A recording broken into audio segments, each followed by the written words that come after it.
मेरा दिल कह रहा है कि जरूर कुछ ना कुछ हुआ है। तुझे पता है, तुम दोनों जब इतने सालों तक मेरे पास नहीं थे ना, हर बार जब तुम दोनों की याद आती थी ना, तो बस इतना ही सोचती थी कि पता नहीं मेरी बच्चियों को कैसी परवरिश मिली होगी, उनके संस्कार कैसे होंगे। लेकिन सच कहते, लेकिन जब तुम दोनों मेरे पास आए ना, तो ये देखकर मुझे इतनी खुशी हुई कि मेरी बच्चियों के संस्कार कितने अच्छे, बिल्कुल वैसे हैं जैसे कि मैं चाहती थी। बड़ों को मान देती है, हमेशा सच पर चलती है। कोई भी मुसीबत आ जाए, कोई भी मुसीबत आ जाए, दोनों डट कर खड़ी रहती है। तो आज ऐसी कौन सी बात हो गई जो तू दरवाजे के पीछे बैठकर इतना रो रही है और माँ को नहीं बताना चाहती? मैं जानना चाहती हूँ क्या हुआ, क्या है हाँ, जो तू इतना रो रही है और हमें बताना नहीं चाहती? बोल ना, सच में मेरा दिल बैठा जा रहा है, बोल ना क्या हुआ है? माँ, करण ने मेरी बातों का विश्वास नहीं किया।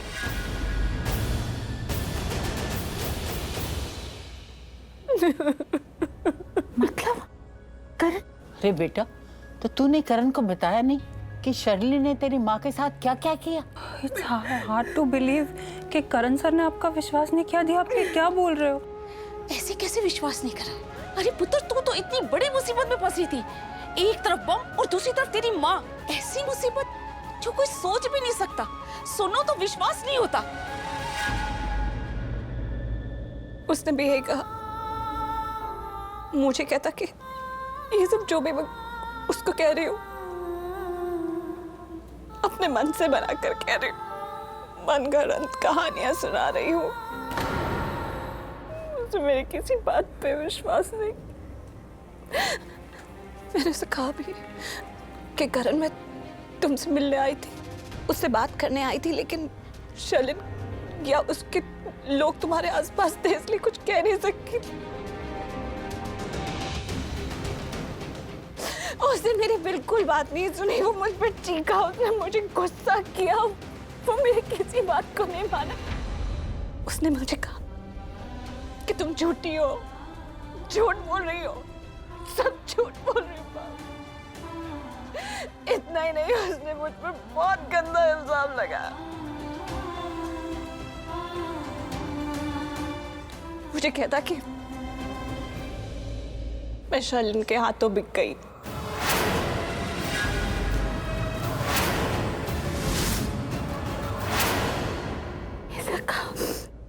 उसने कहा कि मैंने किसी की कोई परवाह नहीं की, मुझे उसके परिवार की, ऋषभ जी की शादी की किसी की कोई चिंता नहीं रही। थोड़े से पैसों के लिए मैं बिक गई। कहता कि चंद पैसों के लिए। मुझे यकीन नहीं हो रहा है दी कि करण सर ने आपको ये सब कहा। इतना ही नहीं, कुछ तस्वीरें दिखाई जिसमें शर्लिन और मैं थे और शर्लिन मुझे पैसे दे रही थी। माँ, मैं उन फोटोग्राफ्स में नहीं थी, वो मैं नहीं थी माँ। हाँ बेटा, वो तस्वीरें तेरी हो ही नहीं सकती, जरूर नकली होंगी, क्योंकि तू ऐसा कर ही नहीं सकती। लेकिन बेटा, जब इंसान के मन में शक हो जाता है ना, तो उसको निकालना बड़ा मुश्किल हो जाता है। पर मुझे अभी तक समझ में नहीं आ रहा कि करण सर ने आप पे विश्वास क्यों नहीं किया। क्या आपने उनको नहीं बताया कि आप हॉस्पिटल में थे, मम्मा हॉस्पिटल में थी, मैं हॉस्पिटल में थी, आप तो एडमिट हुए थे, आपका इलाज चालू था? सब पता है माँ, मैंने उसे सब पता है। हाथ पकड़ के बोला कि हॉस्पिटल चलो मेरे साथ, वहां पर जाकर सब सबूत मिल जाएंगे। हाँ। लेकिन उसने मुझे साफ कह दिया कि मेरे घर से, मेरी जिंदगी से निकल जाओ।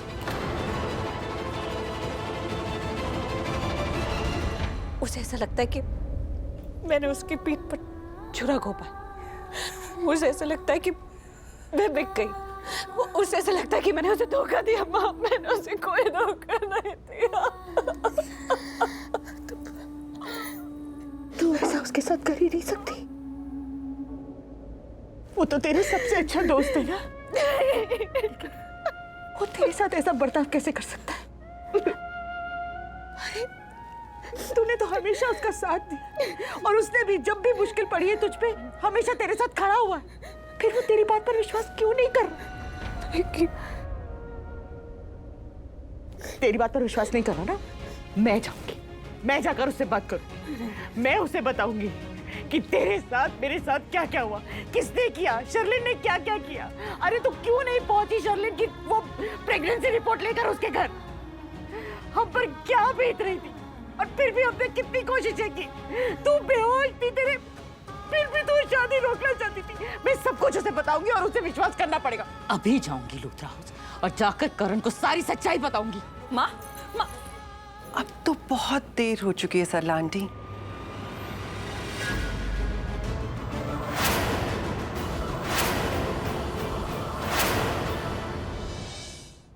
ये यहाँ क्या कर रही है?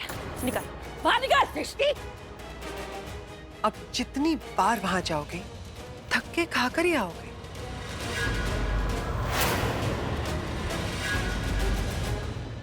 सरला आंटी, अरे एक सेकंड, मैंने आपको शादी में कितना मिस किया। सारे बड़े बूढ़ों का आशीर्वाद मिला, आपका ही नहीं मिला। तुम्हारी हिम्मत कैसे हुई मेरे घर में आने की? चल निकल बाहर यहाँ से। अरे हिम्मत तो आप लोग करते हो, रोज रोज करते हो। जब देखो तब मेरी जिंदगी में मुंह उठा के चले आते हो। क्या जरूरत है? जब आप लोगों को पता है कि इतना सिर पटकने के बाद भी मैं उस घर की बहू बनूंगी, वो लोग मुझे बहुत पसंद करते, तो क्यों आते हो मेरी जिंदगी में आग लगाने के लिए? हाँ, जब देखो तब मुझे गलत साबित करने की कोशिश करते हो। कोई फायदा हुआ? हर एक ने कोशिश करके देख ली ना। कभी माँ ने, कभी बेटी ने, कभी ये पागल सृष्टि ने। और ये दो कौड़ी की नौकरानी कुछ ज्यादा ही भटकती है। और ये बीजी अभी भी आपकी हड्डियों में कुछ ज्यादा ही दम है। शर्लिन, आपको पता है इन्होंने क्या किया? बार बार ऋषभ जी के कान भर रही थी। इन्हें लगा कि मैंने कुछ नहीं सुना, बट सॉरी टू से मैंने सब कुछ सुना। Forget it. आज मुझे बहुत अच्छा लग रहा है। मैंने देखा आप लोगों को क्या सजा मिली।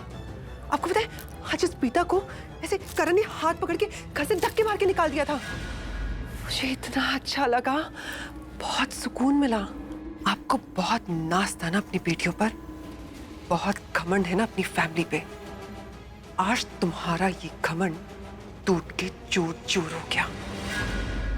घमंड तो तुम्हारा टूट के चूर चूर होगा शर्लिन। देखना एक दिन तुम कहीं की नहीं रहोगी। Shut up. You shut up. बहुत अच्छा किया कि तू यहाँ अकेले आ गई।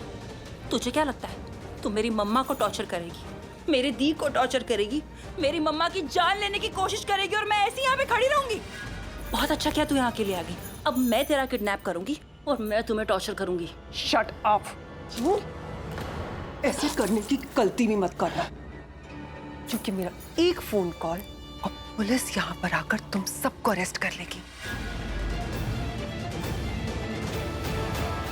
मुझे पता था कि मैं एक पागल खाने में आ रही हूँ, जहाँ की बूढ़ी औरतें मुझे लेक्चर देंगी और ये साइको सृष्टि ये मुझ पे अटैक करेगी। तो मैं पहले ही अपना इंश्योरेंस करा कर आई हूँ। मैं पुलिस स्टेशन गई और तुम सबके खिलाफ एनसी लिखवा कर आई हूँ। मैंने पुलिस वालों को कह दिया है कि मुझे अरोरा फैमिली से जान से मारने की धमकी मिली है, और अगर मुझे कुछ हो जाता है, मतलब रोड पे भी नेचुरल एक्सीडेंट हो जाता है ना, तो पुलिस तुम लोगों को ही पकड़ेगी, क्योंकि पुलिस की नजर तुम लोगों पर है।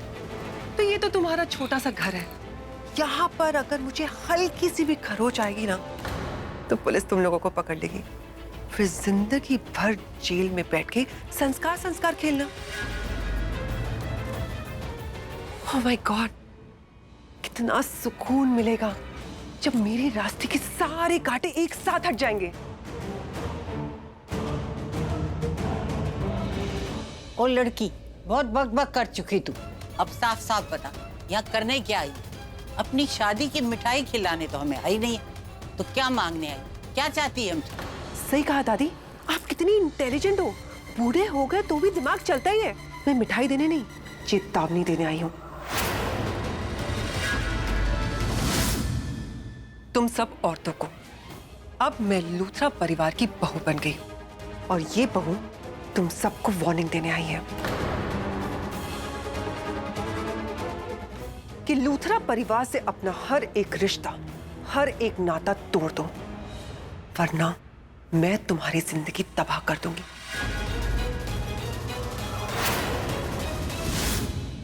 अगर तुम लोग मेरी जिंदगी में यूं ही आते रहे ना, तो मैं भी तुम्हारी जिंदगी में यूं ही आती रहूंगी। और अब तक तो तुम समझ गए होगे कि शर्लिन का किसी की भी जिंदगी में आने का क्या मतलब है। डेंजर, खतरा, मौत।